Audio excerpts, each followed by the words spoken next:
Jadi Bapak Ibu, saya sudah share screen ke Bapak Ibu.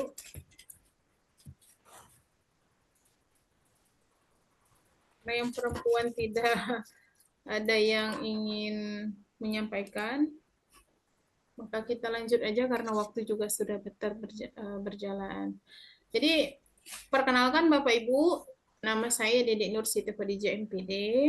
Saya S1 S2-nya di UINSU. Aslinya saya orang Binjai, Bapak Ibu. Jadi kalau untuk Langkat, memang kan ke Langsa itu selalu melewati. Terus nenek saya di Berandan, daerah Titi Akar masuk ke dalam, seperti itu. Itu nenek. Maka kalau untuk orang Langkat, saya tadi tanya dulu kan, bahwa, oh ini semua Pak Iyal, Pak Ilangkat. Kalau di Mapel Akidah Akhlak, kebetulan saya wali kelasnya, itu ada di Aceh Timur, di Jaya, seperti itu. Jadi memang kita harus menyesuaikan dengan bahasa mereka kadang-kadang seperti itu. Kalau memang ini orang Langkat, mudah-mudahan orang Sumatera ya. Bagus suaranya ya Pak ya, tapi nanti boleh bernyanyi setelah kita sharing ya. Saya lebih nyaman dengan kalimat sharing karena Bapak Ibu adalah orang yang saya lebih tua mungkin dari saya gitu ya. Sound bola dia di situ. Ya itulah makanya saya bilang tadi suaranya bagus Pak, cuman bisa bernyanyi nanti setelah sesi saya berakhir ya Pak.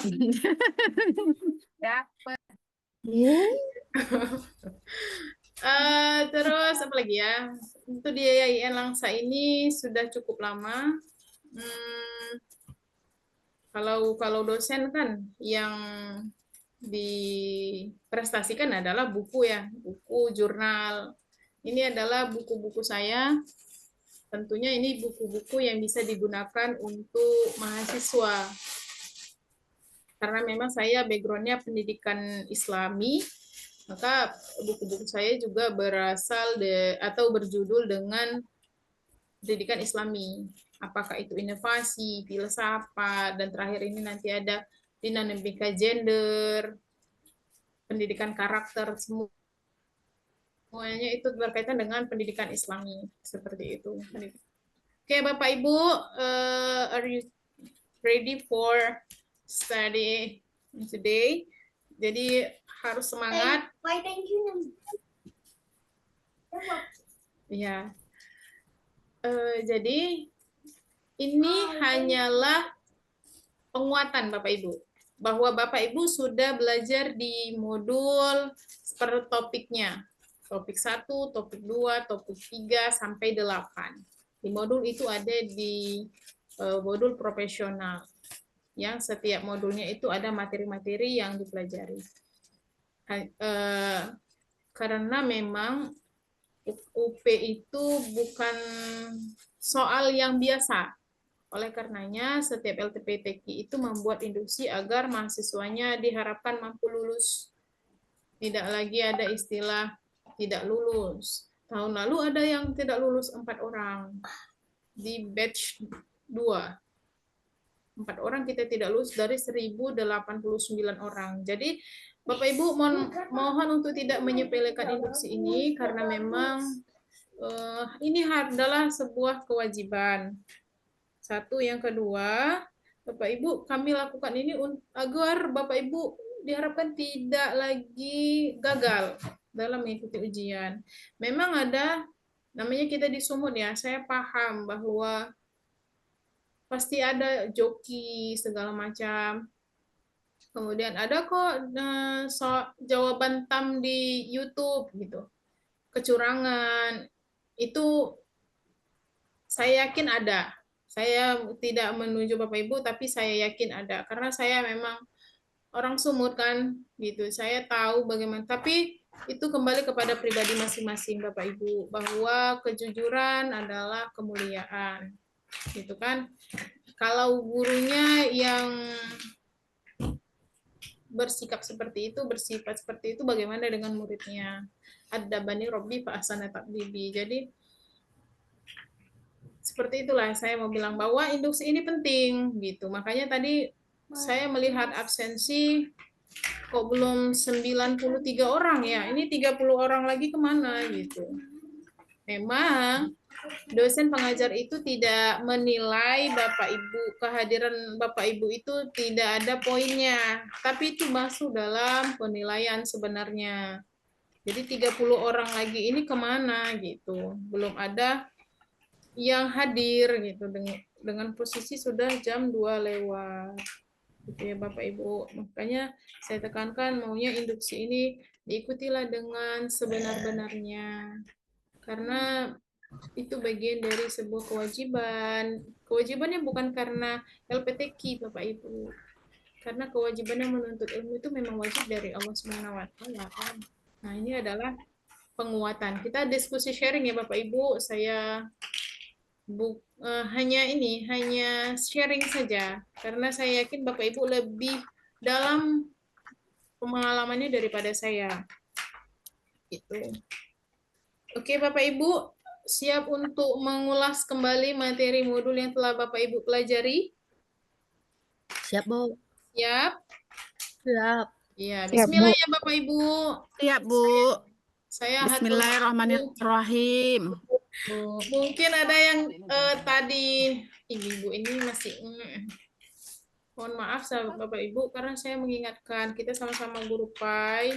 Saya juga guru PAI Bapak Ibu. Saya di SMA Negeri 7 Binjai ada 9 tahun di SMA 7 Binjai. Jadi SMP Tunas Pelita, TK Nurul Ilmi. Jadi untuk dari TK sampai perguruan tinggi S2 pun saya sudah pernah mengajar. Makanya kalau mengajar PPG ini saya paham betul.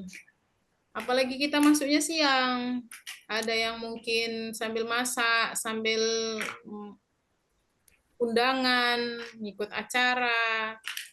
Ada yang memang konsen. Tapi yakinlah Bapak Ibu, buatlah yang terbaik. Biarkanlah Allah yang meletakkan kita di mana. Biarkan Allah yang takdirnya nanti akan meletakkan kita apakah jadi pejabat dan segala macam. Oke Bapak Ibu, bismillah. Topik pertama di modul profesional itu ada esensi ayat muhkamat dan mutasyabihat. Nah, ayat-ayat muhkamat dan mutasyabihat ini juga sudah sebenarnya kita pelajari bahwa muhkamat itu adalah ayat-ayat yang jelas maknanya, tidak membutuhkan penafsiran mendalam.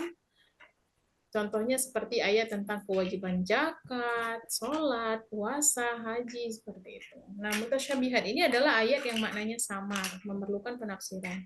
Bisa terkait sifat Allah dan hal-hal yang gaib. Seperti itu, seperti huruf-huruf muqatala'ah, ayat-ayat tentang sifat Allah. Kemudian perbedaannya, kalau muhkamat itu jelas menjadi pokok hukum, kemudian mutasyabihat itu samar atau multitafsir. Keduanya saling melengkapi dalam pemahaman Al-Quran. Ya Bapak Ibu. Kemudian pendekatannya biasanya menggunakan pendengaran tafsir bil maksur. Nah, tafsir bil maksur ini adalah berdasarkan riwayat. Nah, setelah itu ada tafsir bi ra'yi atau rasional. Seperti contohnya itu tafsir Al-Misbah itu adalah tafsir bi ra'yi. Untuk contoh ayatnya Al-Mukammad itu ada Al-Baqarah 183 tentang kewajiban puasa, kemudian An-Nisa ayat 11 tentang warisan. Contoh ayat mutasyabihat itu ada Quran surah Ali Imran ayat 7 terkait dengan ayat muhkamat dan mutasyabihat. Kemudian ada Quran surah Toha ayat 5 Ar-Rahman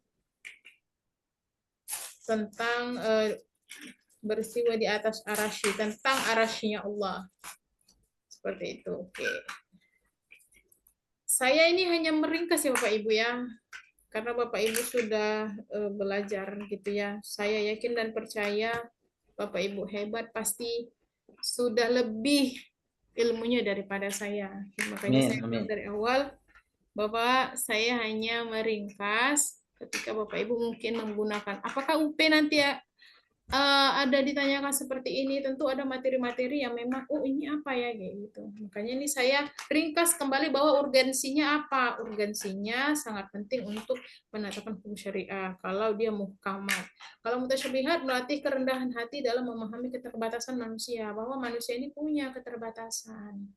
Itulah kenapa kita harus senantiasa menyerahkan diri kepada Allah Subhanahu. Sehingga sifat yang tepat ketika terkait dengan ayat mutasyabihat ini adalah menyerahkan kepada Allah Subhanahu wa taala sambil kita mengambil hikmahnya. Nah, prosedur implementasi terkait dengan muhkamat dan mutasyabihat ini gimana? Nah, pertama kita harus bedakan dulu ayat-ayat muhkamat dan mutasyabihat. Kemudian gunakan metode diskusi tafsir yang seperti saya jelaskan barusan. Libatkan peserta didik dalam studi kasus. Dorong mereka menemukan hikmah-hikmah dari ayat-ayat mutasyabihat. Bahwa setiap manusia ini punya kelemahan dan kekurangan. Sebagai manusia, tidak bolehlah kita mencari kelemahan dan kekurangan orang. Karena bahwa manusia itu pasti punya kelemahan ketika kita mungkin punya kelebihan di satu sisi. Tapi pasti kita punya kelemahan di sisi yang lain, seperti itu. Kalau seperti ini, saya yakin dan percaya peserta didik kita nggak akan berantem ya, Bapak Ibu.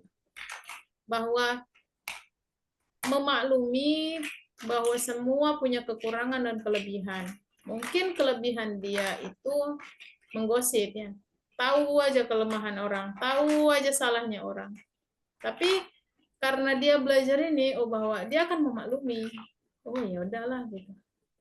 Oh ya udahlah, bersinggung atau bersikut itu ketika berteman atau berhubungan dengan orang lain itu hal yang harus dimaklumi sebenarnya. Mungkin peserta didik kita tidak akan ada yang bertengkar ya, gitu ya. Oke, kita lanjut secara kontekstualisasi. Pahami hukum ayat muhkamat seperti sholat dan zakat. Kemudian kalau untuk mustasyabihat, jadikan motivasi spiritual, bukan perdebatan. Metakognisinya, guru dan peserta didik diajak merenungkan keterbatasan manusia, mengasah sikap tawadu dan menghargai perbedaan pendapat. Oke, kita lanjut Bapak Ibu. Topik keduanya, kriteria kesahihan hadis. Hadis sahih adalah hadis yang sanadnya bersambung, diriwayatkan oleh perawi adil dan dobit, tidak syaz atau cacat, dan tidak ada ilat. Kemudian kriteria utamanya sanadnya bersambung atau istilah sanad, diriwayatkan perawi yang adil termasuk itu ya Bu. Dabit itu artinya kuat hafalan atau catatan. Jadi banyak catatannya dan hafalannya kuat. Kemudian tidak sahih, tidak bertentangan dengan riwayat yang lebih kuat. Tidak ada ilat atau cacat. Gitu ya.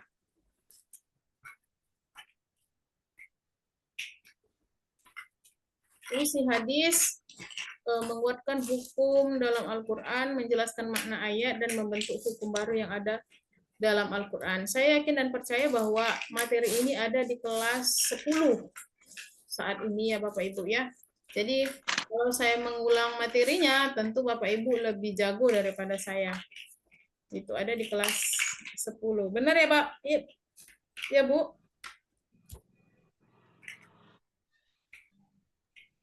Benar Bu.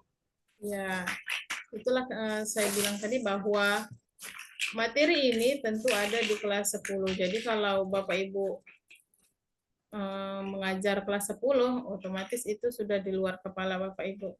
Namun, yang saya mau tegaskan bahwa pada topik 2 ini, prosedur implementasi dalam pembelajaran, apa yang bisa ditawarkan dari modulnya ya. Dari modul itu adalah ajarkan kriteria kesahihan yang 5 tadi. Baik itu diriwayatkan oleh tidak ada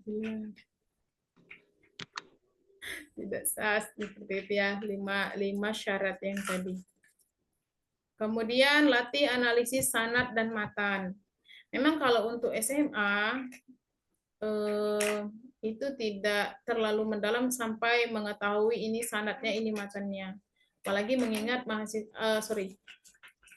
anak-anak yang kita ajarkan adalah anak-anak generasi Gen Z ya, yang mereka sangat bergantung dengan teknologi.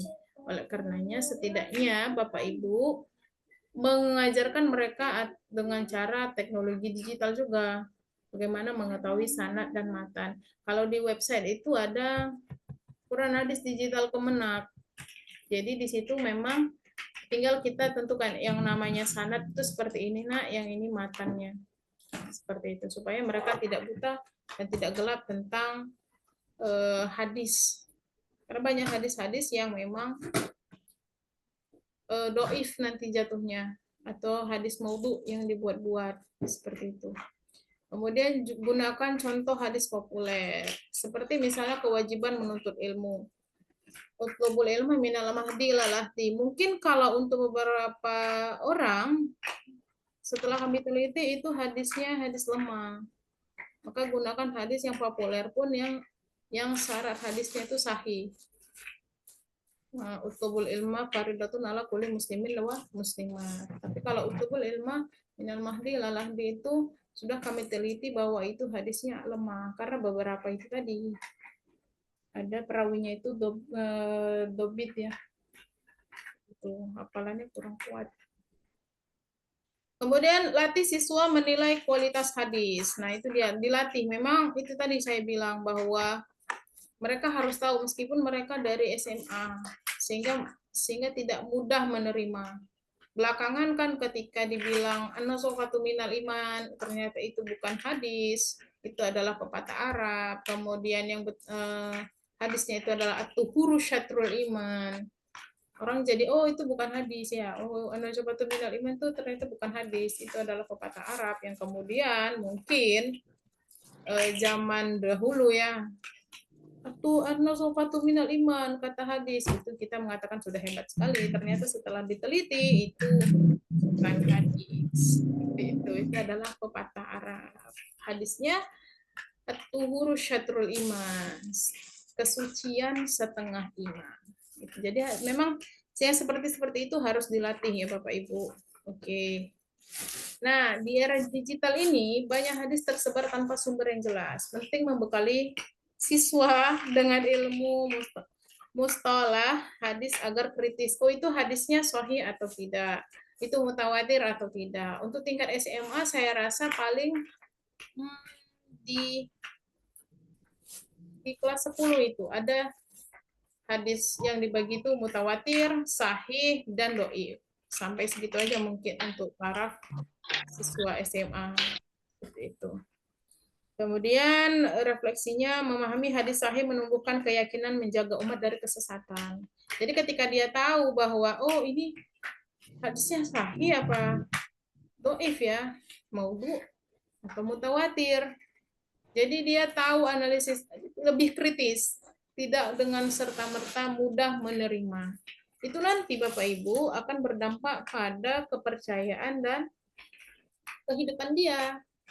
Pada peserta didik kita. Jadi dia tidak akan mau mengikuti aliran-aliran yang kira-kira oh ini hadisnya aja nggak jelas. Seperti itu. Itu ya, itu untuk daerah digital ini sangat dibutuhkan Bapak Ibu. Kemudian topik ketiga ada iman kepada hari akhir dan qada dan qadar. Jadi sebenarnya ini dua materi yang di kelas 12. Bapak Ibu ada yang ngajar di SMP? Ada, Bu. Ada. Kalau di SMP hari akhir kelas 3 juga, Pak? Hari akhir ya, Bu. Kelas 9, Bu. Kelas 9 ya. Berarti memang meskipun kurikulumnya itu ya tetap aja ya bahwa kelas 3 itu hari akhir hanya memang kalau tingkat SMP tidak sampai dalam ke seperti SMA ya Pak? Iya Bu, benar. Hanya pengenalan permukaannya saja Bu. Iya, karena saya dulu ngajar di SMP dan SMA Pak, makanya saya paham udah istilahnya materi-materi seperti ini saya yakin dan percaya Bapak Ibu sudah di luar kepala, kita tinggal menerapkannya dalam pembelajaran saat ini, mengingat siswa yang kita ajarkan adalah siswa generasi Z Yang kalau sekarang SMP itu udah generasi alfa. SMP kelas 1 itu generasi alfa. Yang dia memang 24 jam hampir membutuhkan teknologi. Gitu ya. Nah, itu tentu karakternya yang berbeda gitu ya. Bapak Ibu, oke, kita lewati saja lah ya Bapak Ibu, bahwa hari akhir itu adalah hari kiamat, kemudian Al-Hajj. Kita langsung masuk urgensinya saja. Bahwa urgensi iman kepada hari akhir adalah membentuk pribadi bertanggung jawab. Bapak Ibu, kita mungkin guru-guru PAI ini banyak yang tahu teori. Saya pun guru PAI, tapi kadang-kadang pelaksanaannya kita masih butuh banyak belajar. Bahkan kadang-kadang kita belajar dari anak sendiri yang mungkin menurut orang masih kecil banget, tapi kita bisa belajar dari anak, dari hal yang kecil gitu ya.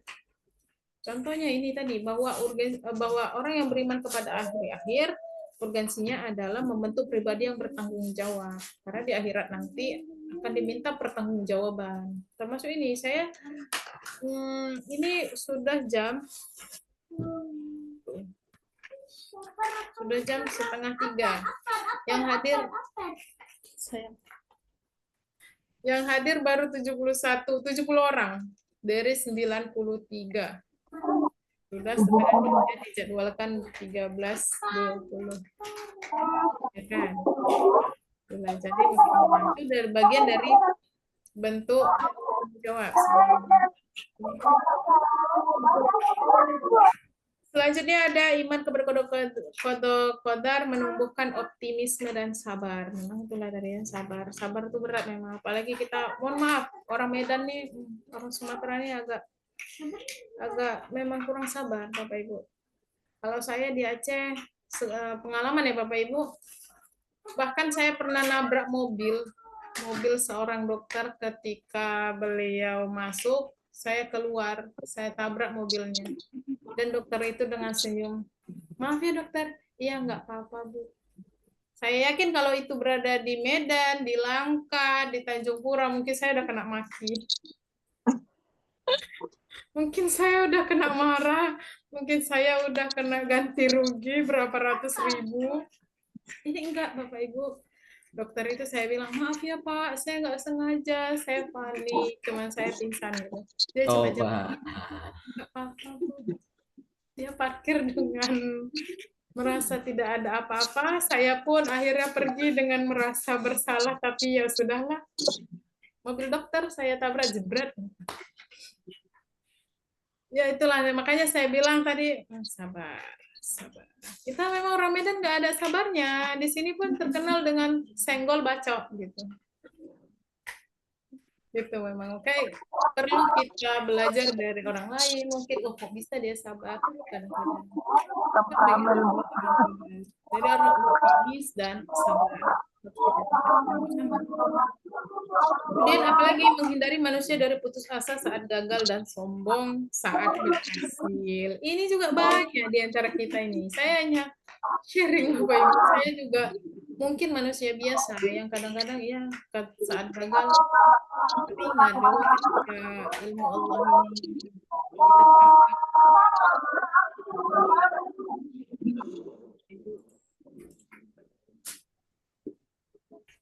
udah.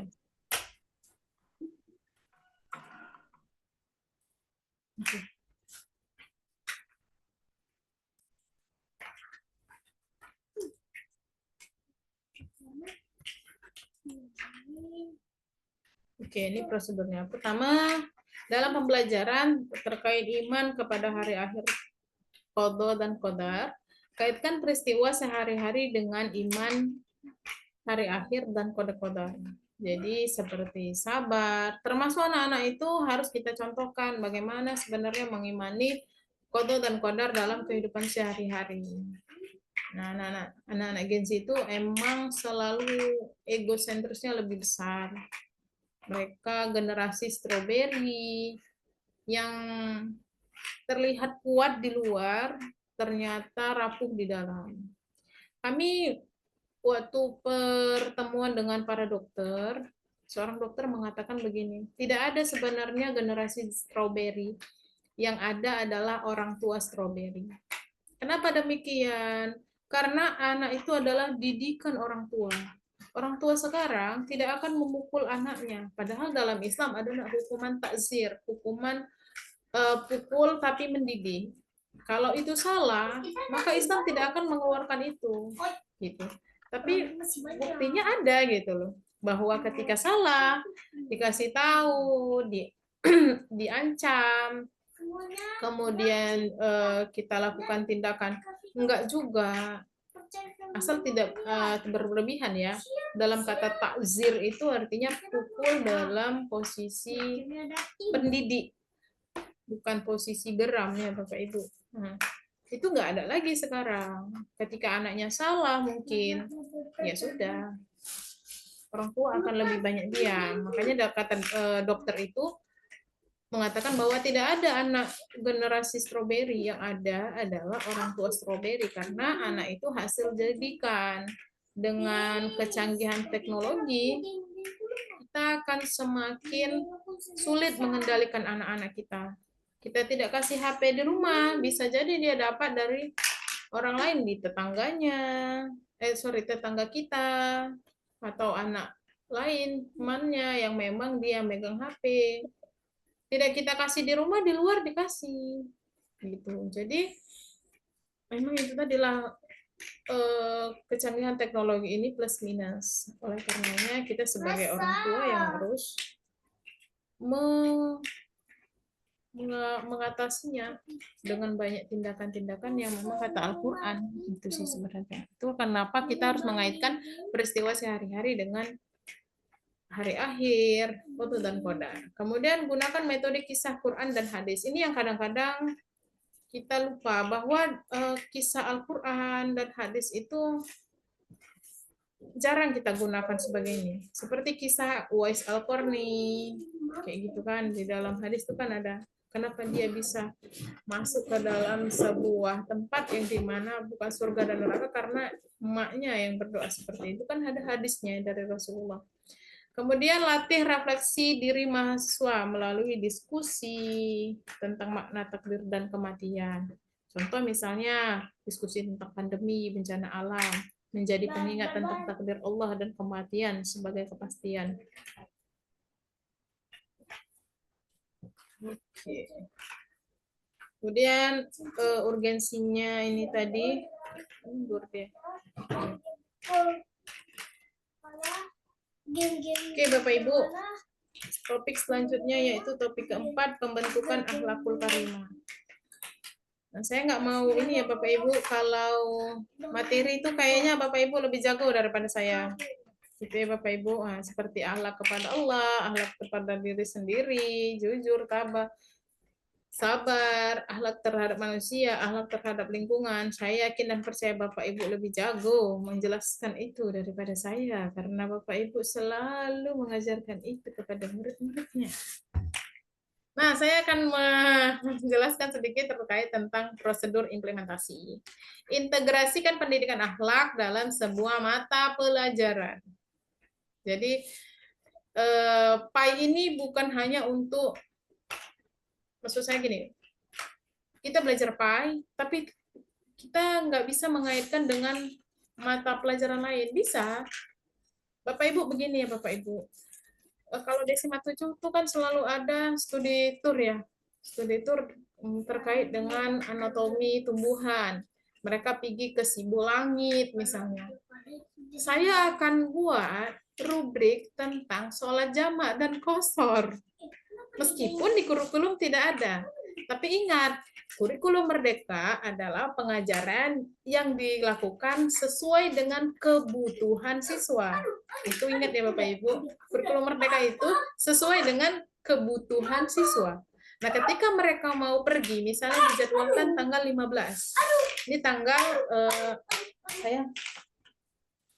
ini tanggal misalnya 2. Nah, kita masih punya beberapa kali pertemuan untuk mengajarkan mereka bagaimana cara jamak dan qashar. Sehingga mereka nantinya punya lembar kerja ketika di jalan, lembar kerja atau LKPD, ya, terkait pelaksanaan sholat jamak qashar di perjalanan. Nah, jadi mereka pergi untuk studi tur biologi, kimia, fisika. Di samping itu mereka juga punya tugas dari agama Islam. Apa itu? Pelaksanaan sholat jamak dan qashar. Sehingga anak-anak itu tidak akan mungkin lagi tidak sholat. Begitu. Apalagi anak-anak SMA yang kita kenal bahwa ini lagi kan kurikulum mereka hanya 2 jam. K13 aja 3 jam aja, Masya Allah anak-anaknya, apalagi yang 2 jam. Kita jumpa 1 jam di awal, 1 jam di awal lagi, kalau udah dipisah lagi, Allahumma sholli ala Muhammad, ya kan? Itulah Bapak Ibu. Oke. Guru menjadi teladan akhlak mulia. Ini tentu saja, ini mohon maaf. Saya minta tolong. Ya. Jajan dulu ya nak, jajan ya.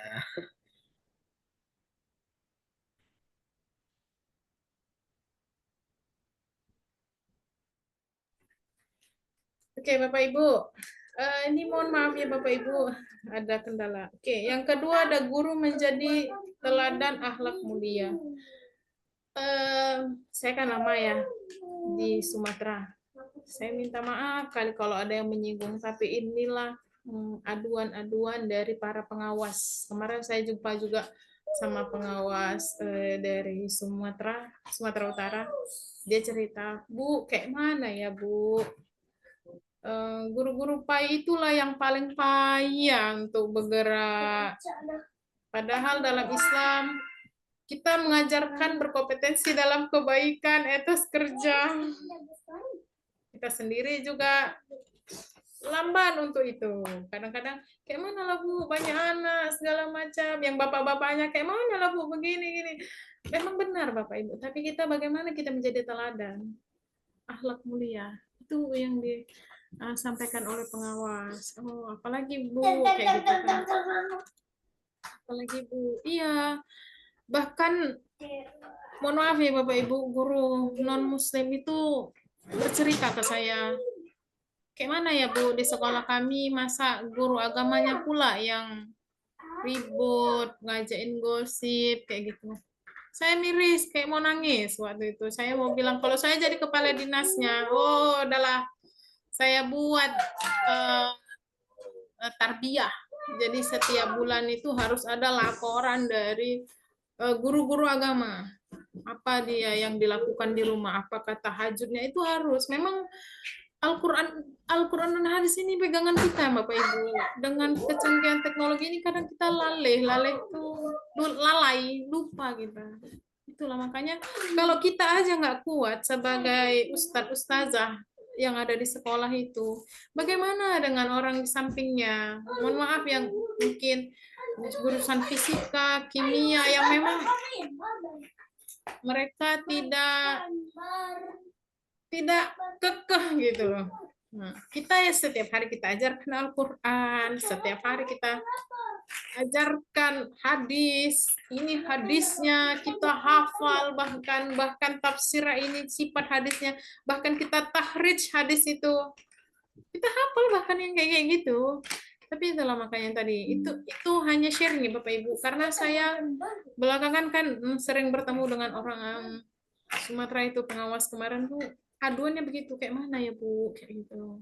Guru-guru kita itu baru satu masalah terkait ini. Makanya implementasi kita udah belajar nih pembentukan akhlak karimah di modul profesional topik 4. Tinggal kita menerapkan ya bahwa guru itu harus menjadi teladan. Kita tahu bahwa itu guru harus menjadi teladan. Saya hanya sharing Bapak Ibu. Mohon maaf nih saya. Mohon maaf kali kalau ada yang tersinggung.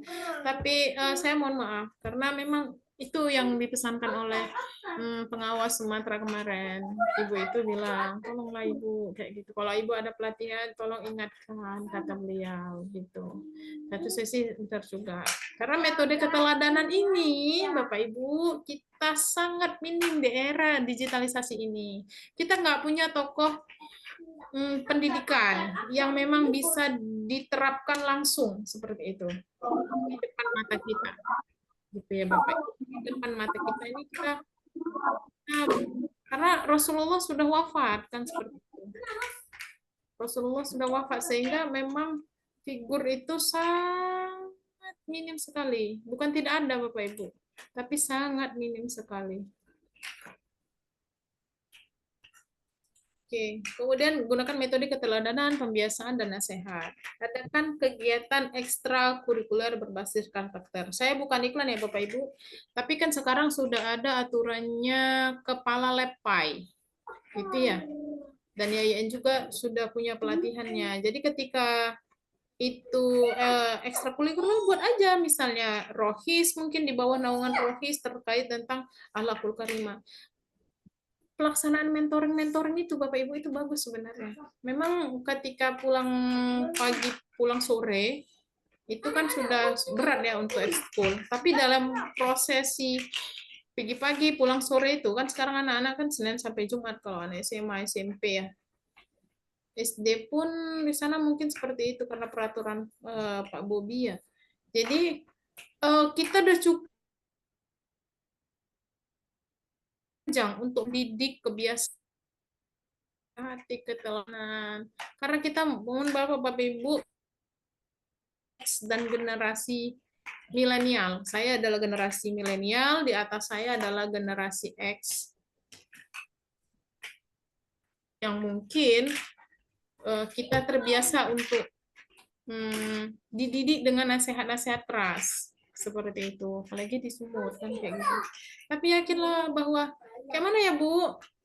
Saya nasihati ternyata Masya Allah nggak ada yang dengar seperti itu. Kalau dinasehati lembut, misalnya ya, Rani, pergi salat nak, mana ada yang mendengar anak sekarang? Karena di rumah kita lupa bahwa ya sudah lemah lembut aja kata Rasulullah kan, kayak gitu. An-Nahl ayat 125. Oke, Bapak Ibu. Jadi bisa digunakan, bisa dilakukan kegiatan ekstrakurikuler terkait berbasis karakter akhlakul karimah termasuk mentoring itu Bapak Ibu. Oke. Yang kelima, fikih kontemporer. Fikih kontemporer, ijtihad, ijma, kemudian ijtihad ulama. Ini ada di kelas 11. Jadi Bapak Ibu atau kelas 2, meskipun hanya kulitnya kalau kata Bapak Ibu tadi, kalau kulitnya kalau dia SMP Ibu tidak masalah, tapi itu adalah hal yang harus diketahui oleh siswa. Jadi Bapak Ibu kalau materi seperti ini Bapak Ibu hanya perlu pendalaman. Nanti waktu di soal pun Bapak Ibu lebih ke analisisnya, seperti misalnya bahwa fikih kontemporer itu adalah ijtihad ulama dalam menjawab persoalan baru yang muncul di masyarakat modern yang tidak ditemukan secara eksplisit dalam kitab klasik. Kitab klasik itu seperti apa? Kitab Muwatta Imam Malik, kitab Ar-Risalah, Muwatta Imam Malik itu kitab hadis. Kitab Ar-Risalahnya Imam Syafi'i itu nggak ada di kitab-kitab itu. Maka fikih kontemporer ini kita ambil fikih kitabnya punya siapa? Yusuf Qaradawi, itu bisa diambil. Jadi Said Sabiq, Yusuf Qaradawi itu masih bisa diambil karena mereka tahu hukum bagaimana naik pesawat. Kalau dilihat dari Ar-Risalahnya Imam Syafi'i udah tidak ada pesawat. Bagaimana ketika ada saudara yang meninggal mungkin di Jakarta lalu kemudian pesawat kan saya 2 jam. Itu boleh nggak menjamak qasar. Nah, fikih-fikih kontemporer ini Bapak Ibu bisa membacanya di fikih karangan Yusuf Qaradawi. Kemudian karakteristiknya responsif terhadap perkembangan zaman, fleksibel sesuai dengan maqasid syariah, mempertimbangkan maslahat umat, kemudian menggunakan pendekatan multidisipliner. Dilihat dari segi sosial, ekonomi, teknologi, seperti itu. Jadi nggak hanya satu. Kemudian isu-isu fikih kontemporer, fikih medis seperti transplantasi organ, bayi tabung, itu nggak ada dalam Ar-Risalah, tapi ada dalam beberapa buku-buku fikih kontemporer. Kemudian fikih ekonomi seperti bank syariah, fintech, asuransi, kemudian fikih lingkungan, perubahan iklim, kelestarian alam, kemudian fikih politik atau demokrasi HAM. Saya tidak akan berpanjang lebar. Nah, prosedur implementasi fikih kontemporer. Jadi dalam pembelajaran, Bapak Ibu bisa menggunakan diskusi kasus kontemporer pakai PPT. Kemudian studi literatur fikih modern, seperti yang saya katakan, Bapak Ibu bisa pakai Yusuf Qaradawi. Itu banyak Bapak Ibu. Kalau buku-buku fikih Yusuf Qaradawi itu cukup banyak dia beredar. Jadi Bapak Ibu mudah mencarinya. Kemudian menghadirkan contoh nyata, perbankan syariah, biogenetika Islam, ekologi Islam. Ini yang ilmu-ilmu ini yang kadang-kadang kita lupa menghadirkan ke kelas. Seperti itu. Memang ada juga yang guru banyak juga guru-guru yang menghadirkan ini. Oke, yang keenam, sekali lagi Bapak Ibu, transformasi peradaban Islam. Peradaban Islam adalah hasil karya umat Islam dalam berbagai bidang kehidupan yang berlandaskan pada ajaran as-sunnah. Nah, sejarahnya kita tahu ini SKI terkait Nabi Muhammad, Khulafaur Rasyidin, itu semester 2, dinasti Umayyah, Abbasiyah itu naik kelas 11 dan 12 dan kemudian naik enggak. Kemudian di SMP atau dinasti Umayyah itu ada kelas 8, Abbasiyah juga adalah kelas 8. Itu Bapak Ibu, saya yakin dan percaya Bapak Ibu sudah di luar kepala materinya. Kan Bapak Ibu, karena setiap tahun itu lagi yang dibahas, itu lagi yang dibahas. Bahkan saya hafal halamannya kalau saya ngajar itu, buka halaman segini, ini namanya Hukum Islam nomor 30, halaman 32, itu bagiannya saya hafal sampean. Dulu ya Bapak Ibu waktu ngajar, saya hafal. Sekarang sudah hampir tidak dibuka, hanya untuk menganalisis dan mengajarkan kepada mahasiswa. Oke, faktor pengajuannya adalah, nah ini dia, semangat ijtihad dan ilmu pengetahuan. Saya nggak tahu ya bahwa kita mencintai ilmu pengetahuan, tapi kadang-kadang kita malas untuk membaca. Indonesia ini memang rawan baca. Itulah kenapa banyak netizen. Kemudian toleransi dan keterbukaan budaya. Banyak aja toleransi. Makanya saya bilang dari awal bahwa kita berhubungan, tapi saling bersikutan itu hal yang biasa sebenarnya. Namanya kita saling berhubungan. Kalau tembok satu antara tembok yang lain berjauhan, itu nggak saling berhubungan namanya. Karena dia akan berdiri sendiri. Tapi ketika kita saling menyapa, saling berhubungan baik, kalau bersinggung sedikit, tersikut bahasanya sedikit, ya kita maklumi saja. Itu namanya toleransi dan keterbukaan. Karena budaya kan pasti beda-beda. Ada Jawa, saya yakin dan percaya meskipun tinggalnya di Langkat, mungkin pasti ada orang Aceh juga yang mungkin tinggal di sana, menikah di sana, dengan punya anak di sana, kayak gitu. Ya sudah, dengan budaya yang mungkin berbeda, yuk maklumi saja. Itu nggak akan ada perpecahan sebenarnya. Dukungan politik dan ekonomi, ini nggak saya pentingnya. Begitu juga dengan faktor kemunduran. Ini Bapak Ibu udah pasti tahu ini. Nah ini ya. Oke. Tahu ini, nah ini dia. Saya akan tekankan adalah bagaimana Bapak Ibu mengajar di kelas terkait dengan transformasi peradaban Islam. Jadi kita bisa mengkajinya dengan kajian secara kritis, sejarah yang kritis. Kemudian diskusi tentang relevansi dengan masa kini. Apa sih relevansinya kemajuan dinasti Abbasiyah yang dulu itu dengan sekarang? Yuk ada. Bahkan Nabi Idris aja yang sudah menemukan sandal aja itu bisa relevansi dengan sekarang gitu. Bahwa sandal itu untuk melindungi kaki, sehingga dibuatlah sepatu bot yang kemudian dibuatlah dengan lebih tinggi, dengan tahan panas mungkin bahannya, dengan kalau disiram air panas nggak apa-apa kayak gitu. Kalau dulu kan mungkin agak ini ya. Itu adalah relevansi dengan masa kini. Kemudian mengaitkan kejayaan ilmu pengetahuan Islam dengan tantangan global modern. Tentu kita sangat disayangkan memang dampak dari globalisasi ini adalah menurunnya nilai dan norma. Perilaku dan adab itu semakin menurun. Anak-anak kita tuh kadang-kadang terpengaruh dengan dunia luar, padahal dia di dalam rumah. Itulah globalisasi modern. Itu ya Bapak Ibu, makanya sebagai orang tua, sebagai guru, kita hendak membuatkan tindakan-tindakan yang sesuai dengan kebutuhan dia dan sesuai dengan kemampuan dia gitu. Itu memang tidak mudah Bapak Ibu. Merubah ini nggak bisa saya sendiri, nggak bisa sebagian orang, tapi kita bersama-sama, sama-sama guru PAI, sama-sama yang mengajarkan anak, kita berusaha, biarkanlah Allah yang akan menilai. Gitu. Termasuk kita juga, kadang-kadang anak kita biarkan ketika salah, itu juga sering melarang juga salah. Jadi memang generasi stroberi dan generasi alfa ini kita bingung kadang-kadang. Oh, kalau dilarang terus, semua yang kita larang itu salah. Kalau tidak dilarang itu lebih salah. Kayak gitu ya, Ibu. Jadi makanya kita yang lebih tahu bagaimana kondisi siswa kita yang lebih tahu kondisi anak kita. Asalkan itu untuk kebaikan dan progres kebaikan untuk anak-anak kita, lakukan Bapak Ibu. Karena itu adalah bagian dari tantangan global modern. Itu. Kemudian, nah, bagaimana umat Islam dapat kembali bangkit dengan meneladani sejarah peradaban?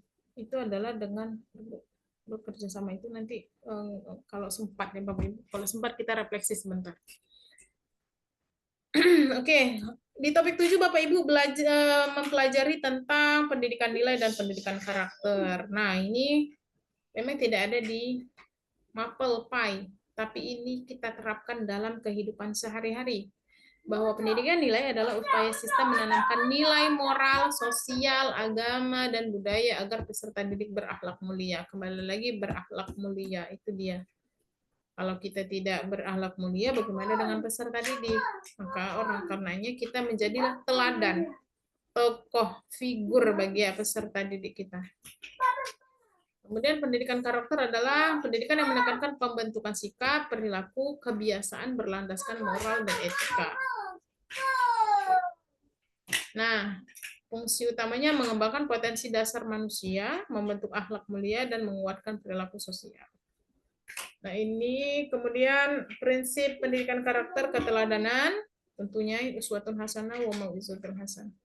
Pembiasaan, habituation, integrasi nilai dalam semua mata pelajaran, keterlibatan emosional, kolaborasi dengan lingkungan sosial. Karena kita berada di kurikulum Merdeka yang kemudian nantinya kita akan masuk ke dalam kurikulum cinta, dan tetap kolaborasi di lingkungan sosial itu sangat ditekankan.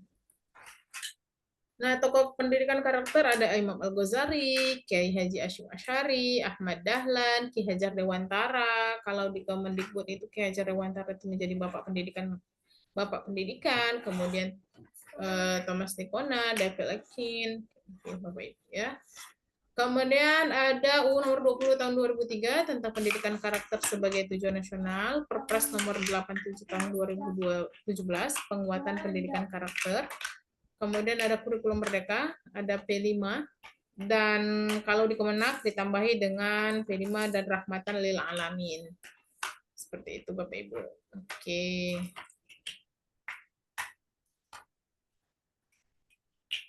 Nih. Organisasi pendidikan karakter. Guru PAI harus menjadi teladan, membiasakan nilai Islam dan memperkuat kompetensi sosial peserta didik. Saya lupa. Kemarin kami juga sempat cerita-cerita dengan kepala sekolah, nggak saya sebut, pokoknya dia di Binjai. Jadi guru agamanya itu mengajarin anak-anaknya, ayo sholat. Dia sendiri akhirnya dia bukan tidak sholat. Dia sholat, hanya saja dia memperlambat waktu sholat. Nah, bagaimana siswa itu bisa melihat, oh ibu ini ternyata sholat gitu. Sementara dia sendiri hanya menyuruh. Memang tidak mengapa, maksudnya kan kabur ma'atan indallahi an taqulu ma la taf'alun gitu ya. Besar kebencian Allah ketika kita menyuruh tapi tidak berbuat. Tidak mengapa Bapak Ibu ketika ayo sholat, kita posisinya sudah ambil wudhu, sudah pakai telekung meskipun kita perempuan, atau yang laki-laki, ayo nak, sholat, Bapak imamnya. Tapi besok kamu ya, kita gilirannya, seperti itu. Karena hati manusia ini kan Allah yang merubah ya Bapak Ibu. Kita hanya bisa menyuruh, ayo nak sholat, tapi kewajiban kita itu Kalau yang di Sulawesi itu disuruh, kemudian dia memukul anaknya, kemudian dia didenda 50 juta, nggak usah sampai seperti itu Bapak Ibu. Saya pun tidak nggak dukung ya. Ketika ayo anak sholat, ternyata dia nggak mau juga. Nabi Nuh aja nggak mau kan? Kayak mana jadi Bu? Ya udah kita aja sholat, kita doakan. Nah itulah kelemahan kita. Kita hampir tidak pernah mendoakan anak murid kita. Padahal kekuatan yang pertama itu adalah doa Bapak Ibu. Kekuatan pertama seorang guru itu doa. Karena hati manusia bukan kita. Kakak gini dulu, cakap aku jadi. Allah yang merubahnya Bapak Udah Ibu. lagi ya, ngapa materi nanti. Kita yang merubahnya Allah. Maka kita doakan anak murid itu. Ayo anak sholat, saya. Makin nggak mau, jangan pukul. Jangan pukul. Ya sudah, dia nggak mau sholat, doakan dia. Ya Allah, berikan dia amanah, berikan dia hidayah ya Allah. Setelah Engkau beri hidayah, semoga Engkau berikan taufik ya Allah. Karena hidayah dengan taufik kan berbeda ya Bapak Ibu. Dia sama-sama datangnya dari Allah, hanya saja taufik itu jadi istiqomah. Dia betul-betul berubah. Jadi Bapak Ibu, ketika melihat anak yang Masya Allah, doakan dia Bapak Ibu. Udah, nggak ada yang lain. Doakan. Karena kita hampir tidak pernah mendoakan siswa kita. Ya Allah, nak. Ya Allah, ku doakan kamu, nak. Jadi orang baik. Ibu saya pernah doakan itu. Alhamdulillah, sampai sekarang dia nggak lupa dengan saya. Gitu ya Bapak Ibu. Itu pesan penting saya, bahwa guru itu memang, guru baik harus menjadi teladan. Kalau kita tidak bisa menjadi teladan siswa kita, bagaimana mereka menjadi contoh? Berat ya, jadi guru pai. Guru yang lainnya enggak gini juga gitu kan. Kenapa guru pai? Ya karena memang kita yang ditakdirkan Allah seperti itu. Kita yang ditakdirkan Allah menjadi guru pai, kita yang harus merubah, dan kita yang insya Allah nanti banyak pahalanya Bapak Ibu. Itu ya. Pesan saya kalau menghadapi anak bandel, Masya Allah, doakan dia aja udah. Gak ada yang lain. Jangan pukul dia. Karena nanti bermasalah. Insersi pendidikan karakter. Jadi melalui pemilihan materi seperti Al-Quran, hadis, kisah sahabat, sejarah Islam, kemudian metode keteladanan. Tentunya ini metode interaktif, evaluasi berbasis karakter, konseptual ini saya yakin dan percaya Bapak Ibu sudah menerapkannya di sekolah ya kan. Jadi saya ingin mengulang, kan kita dari awal kita bilang bahwa kita sharing ya Bapak Ibu.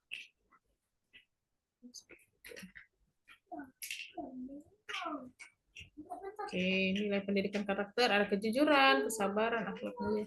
Balik lagi deh. Oke, terakhir Bapak Ibu, sedikit lagi nih. Topik 8 ada moderasi beragama. Moderasi beragama ini adalah gagasan Kemenak 2022. Itu ya yang digagas. Sebelumnya sudah pernah, cuman digaungkan dan diumbar-umbar di 2022. Jadi moderasi beragama adalah cara pandang dalam beragama yang adil, seimbang, dan menghormati keberagaman. Moderasi beragama berarti menghindari sikap ekstrim, fanatisme berlebihan, maupun sikap acuh tak acuh. Dalam konteks Indonesia, moderasi beragama menjadi kebutuhan untuk menjaga harmonis sosial. Seperti ini. Moderasi beragama berasal dari istilah Arab, yaitu al-wasatiyah, bermakna berada di tengah, adil, lurus, dan seimbang. Al-Quran, surah Al-Baqarah, ayat 147 yang menyebutkan ummatan wasaton. Jadi ada ummatan wahidah, ada ummatan wasaton. Jadi dia umat pertengahan. Dia cari di tengah-tengah. Kemudian konsep moderasi beragama menjaga keseimbangan antara radikalisme dan liberalisme. Prinsip Islam wasatiyah seperti tawasud, i'tidal, tasamu, itu juga kadang-kadang ada dalam materi pelajaran kita di akhlak mahmudah. Tujuannya adalah untuk harmoni sosial, toleransi dan perdamaian. Bapak Ibu, tidak ada materi kita di moderasi beragama di sekolah. Hanya saja memang dalam seperti pelatihan PPG, kemudian untuk beberapa pelatihan-pelatihan kebangsaan, kita akan dihadirkan oleh konsep moderasi beragama selama di bawah naungan Kementerian Agama. Seperti itu memang supaya tidak ada lagi kesenjangan. Karena moderasi beragama ini menjaga keseimbangan antara radikalisme dan liberalisme. Oke, moderasi dalam kebijakan. Menjaga program prioritas nasional di Indonesia, dan ini adalah undang-undangnya. Itu intinya adalah pencegahan ekstremisme. Oke, Bapak Ibu, udah jenuh kali kayaknya. Aduh, udah ampun, kepala saya udah pusing gitu ya Bapak Ibu ya. Tolong gitu ya Bapak Ibu. Oke, lanjut ya Bapak Ibu. Ini adalah nilai tambahan moderasi.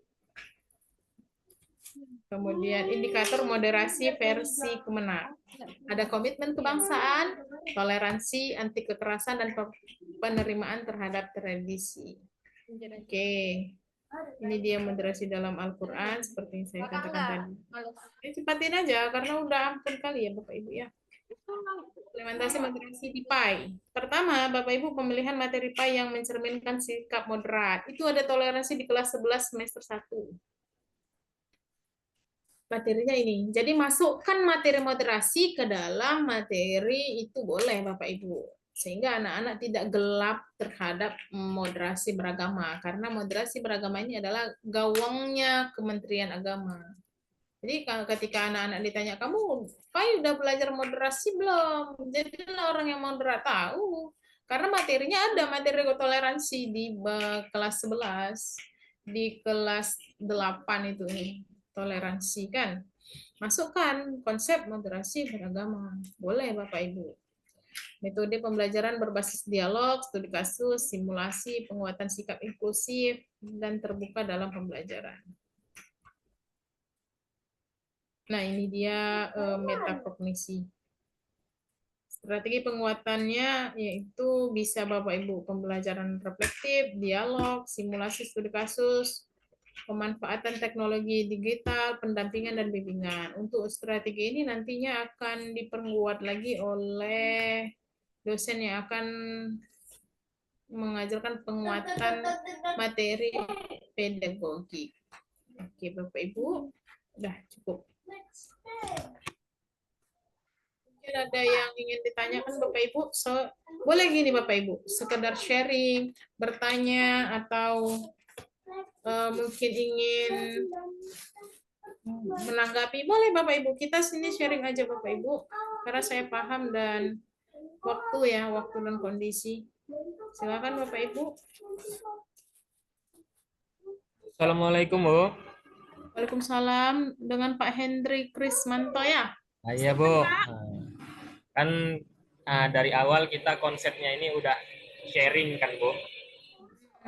Jadi saya mau sharing Bu. Silakan Pak. Di tempat saya mengajar itu Bu, siswanya itu susah sekali mengerjakan sholat Bu. Udah saya kasih pemahaman bahwasan sholat itu adalah hal yang wajib, dan kalau meninggalkan itu akan berdosa. Begitu juga dengan dosa-dosa dan ancaman siksanya Bu.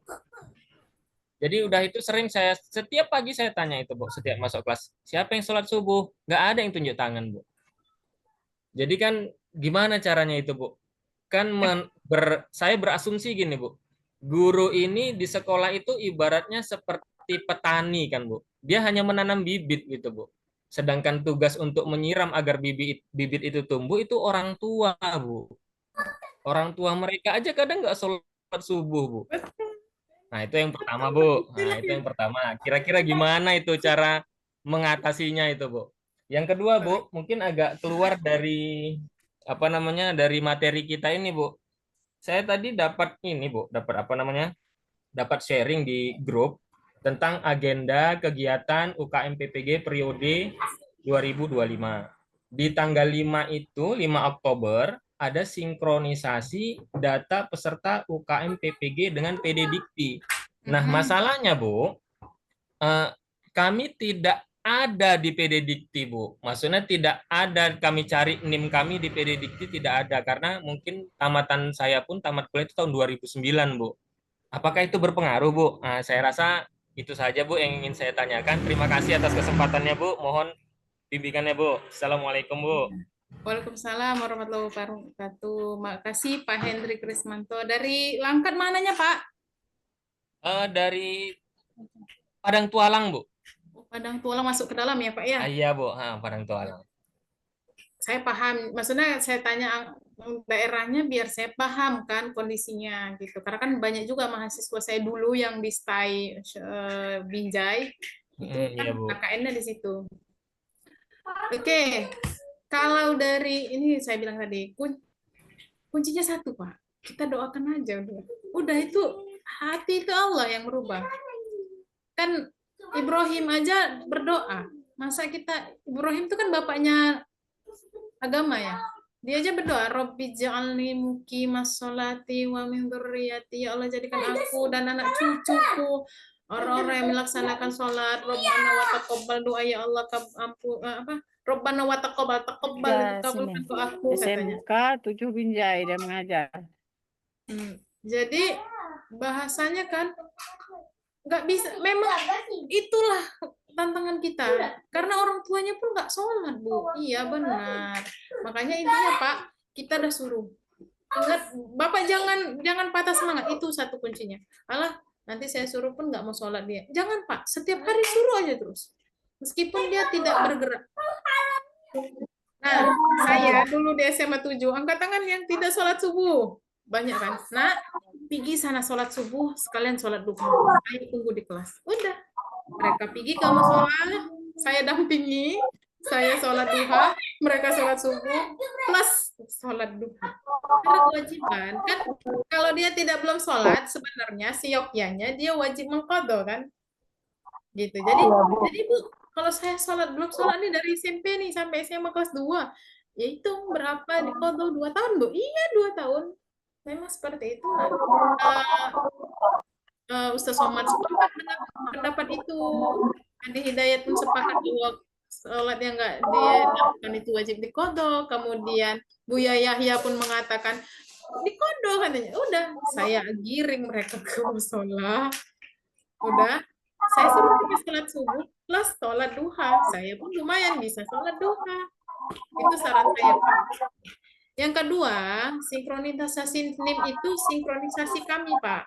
Untuk yang penting Bapak Ibu harus pastikan di akun LMS sudah tertera nama dengan jelas tanggal lahir dan segala macam identitasnya harus lengkap dan benar. Bapak Ibu tidak usah pakai gelar, itu satu. Koma titik itu berpengaruh Bapak Ibu, karena nama Bapak Ibu itu nanti di ijazah kan nggak mungkin dibuat misalnya Dedek Nur Siti, koma, nggak perlu. Karena memang SPDGR itu seperti ijazah kita S1 kan tidak ada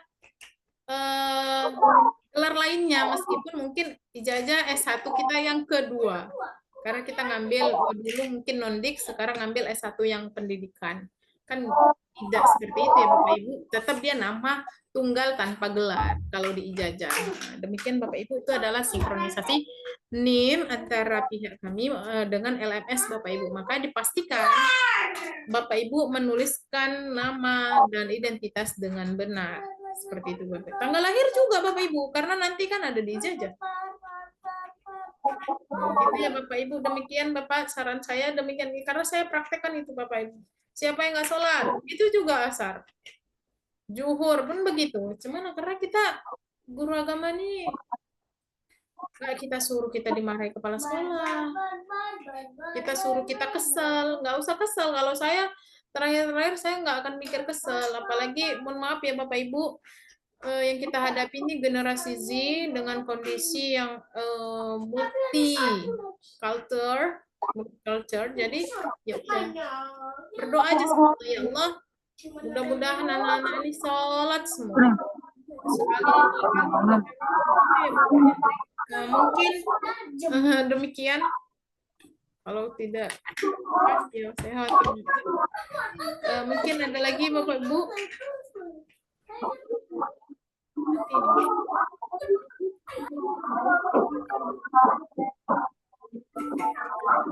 Ada lagi Bapak Ibu, ini kita berakhir 15.00 ya? 15.20.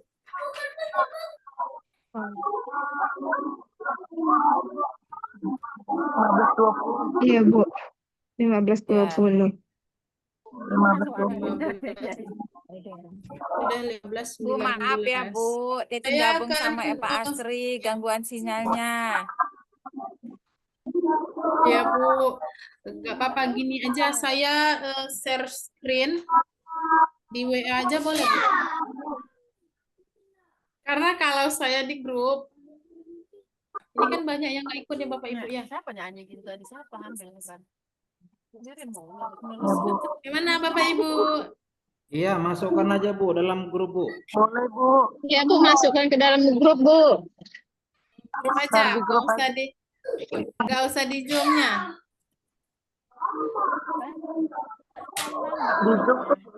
Karena kalau di grup Bu, itu kan Oh, ada iya. 93 orang. Saya nggak tahu ini 20 orang, mungkin sekitar 18 atau 15 orang lagi tidak hadir. Iya. Bukan nggak hadir Bu, gangguan sinyal nih saya gabung sama Epa. Udah ini. Ya Ibu, saya ngitungnya 2, makanya ini 71 jadi 72 sama Ibu. Oh ya, amin ya Bu. Tahan, Bu. Saya Bu dari Nah, tadi nggak masuk-masuk jadi gabung. Kita ada 93 orang yang masuk ke dalam sini, saya hitung ini 72. Ya udah nggak apa-apa. Nggak apa-apa Bu, saya ikhlas lah untuk Bapak Ibu apa sih yang enggak. Dah, saya kasih share aja nanti ke Amin, grup WA. makasih ya Bu, makasih. Ya Bapak Ibu, ada tuh ada lagi yang mau pulang ya Bu Hawani mau pulang kayaknya. Oke Ibu, beri senyum yang indah. Saya akan mengambil gambar. Bentar ya,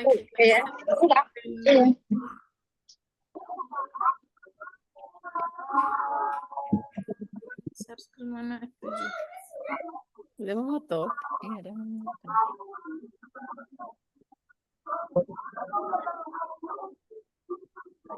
Cantik kan yang cantik. Ada foto ya. Semalam yang tidur di foto kan Ji. Kawan Uji kak semalam tidur. Bapak Ibu ada yang pakai PC selain saya?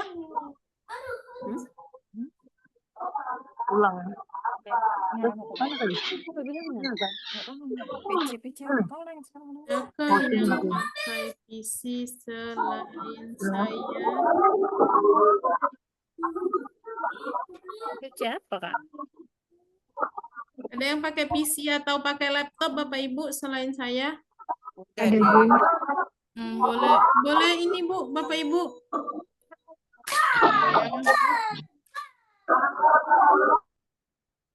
Oh, nampak di video.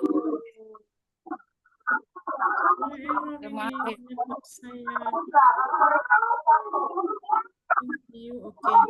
Bisa yang ngaji. Yang ngaji habis. Udah saya screenshot Bu.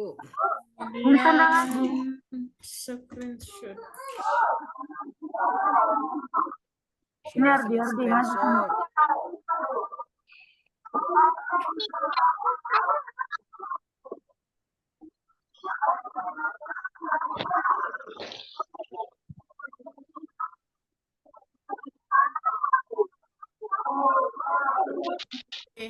Oke, Bapak Ibu senyum. Ini ya Pak Wong.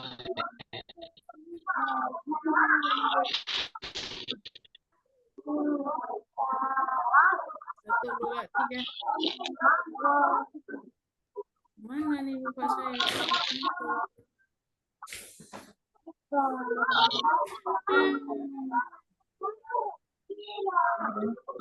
Oh, Oke, Cina. Bapak Ibu sudah bisa meninggalkan Zoom, sudah bisa masuk ke link berikutnya. Terima kasih Bapak Ibu. Saya atur maaf apabila ada salah kata dan perbuatan. Subhanakallahumma wa bihamdika asyhadu an Sama-sama, la Bu. ilaha illa anta Sama-sama, astaghfiruka. Bu. Terima kasih Bapak Ibu. Nggak tahu nih lagi error. Ya, ini baru masuk. Sama-sama, Bu. Maaf nih lagi error. Sama, Ibu. Terima kasih, Bu. Berkah atas ilmunya, Ibu, yang disampaikan.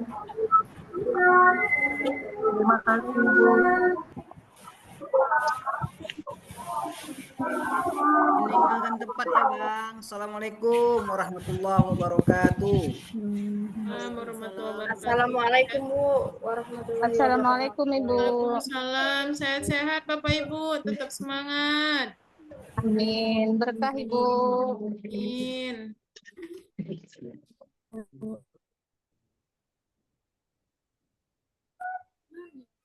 Kok nggak ikut malahan?